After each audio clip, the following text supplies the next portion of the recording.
All right, let's talk about this whole why so many countries don't like China thing. Yeah, it's not really about history. No, it's about like reality. Take Britain, right? They've fought pretty much everyone, but nobody really hates them anymore. But China, just minding its own business, growing fast, and somehow, boom, everybody's mad. Why? Well, it's simple. When China grows, it messes with other people's profits. So let's start with a fresh example. AI, yeah. You heard about that DeepSeek model, right?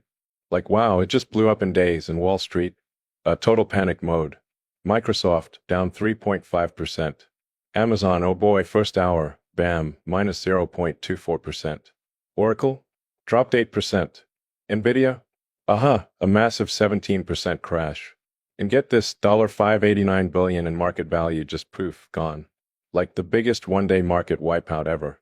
You think those CEOs, investors, even the regular employees are happy about this? Nope. Not one bit. All right, let's roll back a bit. 1994. China's going big on infrastructure, subways, tunnels, you name it. But they needed better tools, so they shelled out 700 million yuan, crazy money back then, to buy used tunnel boring machines from Germany. And oh boy, those German engineers, total jerks. They were like, huh, even in 100 years, China won't make one of these. Oh yeah, about that. By 2008, China built its own tunnel boring machines. By 2020, boom, 1,000 units, all locally made. And at a fraction of the cost, like 25 million renminbi per unit, maybe 50 million for the fancy ones. And Germany? Yeah, no one's buying theirs anymore. So yeah, they're pissed. Now check this, 2015, China's making billions of ballpoint pens, but guess what? They still had to import that tiny little ball at the tip. Crazy, right? Foreign companies were selling it for $120,000 per ton. And some people were laughing at China, saying, huh, you can't even make a pen tip. Well, yeah, Chinese leaders, not amused. So boom, Taiyuan Steel made one single batch of the stuff. And guess what? That one batch was enough for like 650 years of global pen production. And just like that, prices dropped from $110,000 per ton to $50,000. Two out of the world's three major suppliers? Aha, they went bankrupt. And yeah, you bet they were mad. Now think about Sweden, small country, right? But they've got some pretty big companies. Ericsson, Volvo, ABB Robotics, IKEA. Yeah, China's putting massive pressure on every single one of them. Like, who even buys Ericsson phones anymore? China's domestic market alone is big enough to wipe them out. And 5G? China's running the show, and Ericsson's losing market share everywhere. Same with Nokia, Samsung, all those guys. Volvo used to be a big deal, right? But now, the Chinese brands, Geely, Great Wall, they made Volvo unviable and finally had to be bought out by China's Geely. ABB Robotics used to dominate Asia, but now, Chinese companies such as Airfort, Huazhou and Gree have long since broken ABB's dominant position in the Asian market and are also overwhelmingly competitive in terms of price. Then about IKEA. You know, it used to be the king of home furniture retail in China. It was the go-to place.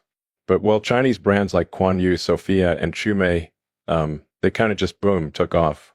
And IKEA? Well, they had to, rethink their whole strategy. Like, wow, that's tough, right? And this isn't just a one-time thing. Nope. This kind of stuff is happening everywhere. It's like China gets serious about an industry and suddenly, somebody else is in trouble. Take shipbuilding. The moment China went all in South Korea, yeah, their shipbuilding giants like Samsung Heavy Industries and Daewoo, they started struggling. Orders dried up. And oh, get this, some of the orders they did get, yeah, they had to subcontract them to Chinese shipyards. Oof. And look at Germany's car industry. China's EVs are like everywhere now. And BMW, Volkswagen, Mercedes? Yeah, they're gas-powered cars, not selling like they used to. And solar panels? Yeah, China's solar industry is like massive now. Meanwhile, Western solar companies? They're kinda, not doing great. Oh, and home appliances? Like, remember when Japanese brands like Panasonic, Toshiba, and Sharp ruled the market? Yeah, well now, they're struggling to keep up with Chinese brands. Motorcycles? Yup. China figured out electric two-wheelers, and India, Vietnam, and even Japan's big guys, Yamaha, Honda, they're all feeling the heat. And high-speed rail, like wow. China's train tech is so good now that countries are just, choosing China over France's Alstom or Japan's fancy bullet trains. Oh, real talk. Oh, and drones? Yeah, China's DJI basically owns the consumer drone market. And the US and Israel? Yeah, they're drone makers. Not super happy about that. We even tried, banning DJI just to give our own companies a fighting chance. So yeah, basically, when China steps into a market, things change fast. And, for regular folks, this is great. Lower prices, more choices, all that. But for the people running these industries, yeah, not so much. Like they either got to compete or, just not exist anymore. And here's the thing, when you mess with people's money, oh boy, they do not like you.